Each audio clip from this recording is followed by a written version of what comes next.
আজকে অনেকদিন পরে বাপের বাড়িতে গিয়ে মায়ের হাতের কি কি রান্না আমি জমিয়ে খেলাম, তার সাথে আমার বাবা কেন বা হাত দিয়ে খায়, আজকের ভিডিওতে তোমাদের সাথে সবটাই শেয়ার করবো। সো হ্যালো গাইস, কেমন আছো তোমরা সবাই? আশা করি সবাই খুব ভালো আছো। আর একটি নতুন মিনি ব্লগে তোমাদের সকলকে ওয়েলকাম। মা আমাকে কষাই দেবে বলে বাটি চেয়েছিল, সেই বাটি নিতে গিয়েই আমি দেখো ভুলেই গেছি। আমি এখানে বোন কি ড্রয়িং করছে সেটা দেখাতে লেগে গেছি। আমার ছোট বোনটা কিন্তু বেশ ভালোই আঁকা শিখেছে, কি বলো তোমরা? আগেও কিন্তু একদিনকে তোমাদের সাথে শেয়ার করেছিলাম যে ও কিন্তু দেওয়ালে একটা দারুণ পেন্টিং করেছে। আর আজকে এই ক্যানভাসে একটা পেন্ট করছিল, তোমরা কমেন্টে জানিও যে কেমন হয়েছে। পুরোটা কমপ্লিট হলে তোমাদের সাথে অবশ্যই আবার শেয়ার করব। আর ওদিকে মেজো বোন বসে বসে হাসছিল, কারণ ওকে আমি খাপাচ্ছিলাম। আর এদিকে মা আমাকে বারবার করে ডাকছিল। এসে দেখি মার তো কষা মাংস আর নেই, পুরো মাংস ঝোল হয়ে গেছে।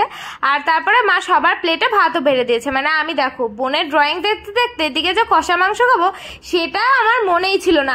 আমার মতন কার কার এরকম কষা মাংস খেতে ভুলে যাও, তারপরে পরে আফসোস করো, কমেন্টে জানিও তো। আর এদিকে মা একই তরকারি রান্না করেছিল বলে একটু ঝোলটা বেশি রেখেছিল। আর অবশ্য আমার এই ঝোল ঝোল মাংস খেতেই বেশি ভালো লাগে। আর আমার মা কিন্তু সব সময় একদম কম তেল মশলা দিয়ে কিন্তু মাংসটা রান্না করে, যার জন্য খেতে কিন্তু আরো টেস্টফুল লাগে। আর যেহেতু আমাদের বাড়ির সবাই মাংসর মধ্যে আলু খেতে প্রচন্ডই ভালোবাসে, তাই কিন্তু মা সবার জন্য দুটো দুটো করে আলু দিয়েছিল। তারপরে দেখি মা এখানে সবাইকে পেঁয়াজ দিচ্ছে আর আমাকে শুধু শসা দিয়ে রেখেছে। আমার তো মনেই ছিল না যে আমার তো পেঁয়াজ খাওয়া বারণ, মা এদিকে মনে রেখেছে। তারপরে কি করব, আমি শসাগুলো সাইড করতেই দেখি অনেকটা পরিমাণে ভাত দিয়ে দিয়েছে।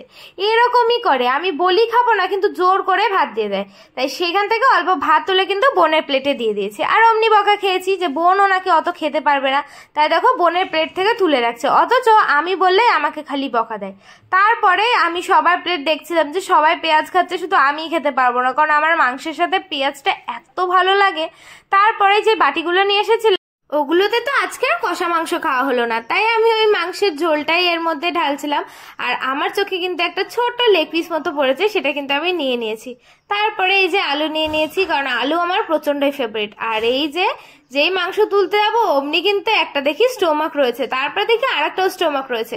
কারণ আমাদের বাড়ির সবাই কিন্তু স্টোমাক খেতেও ভালোবাসে, শুধু আমার মা বাদে। কারণ আমার মা খুব একটা মাংস মাছ পছন্দই করে না, মাছ তো খাই না।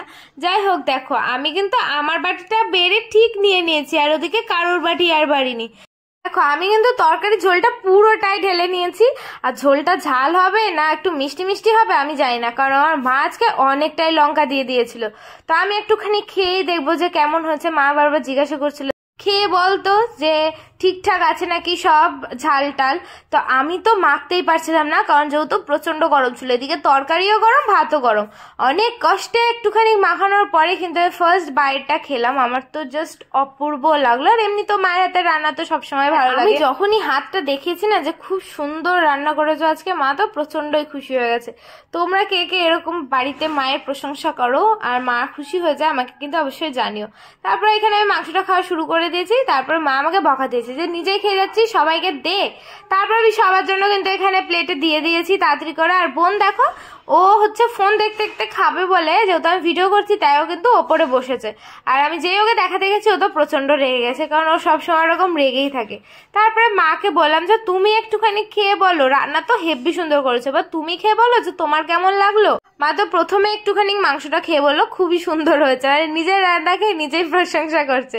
তারপরে এখানে আমি কিন্তু আবার বসে গেছি এই লেগ পিসটা নিয়ে। এবার এই লেগ পিসটাই কিন্তু আমি খাবো। ছোটসা হলেও লেগ পিস খেতে কিন্তু আমার প্রচন্ডই ভালো লাগে।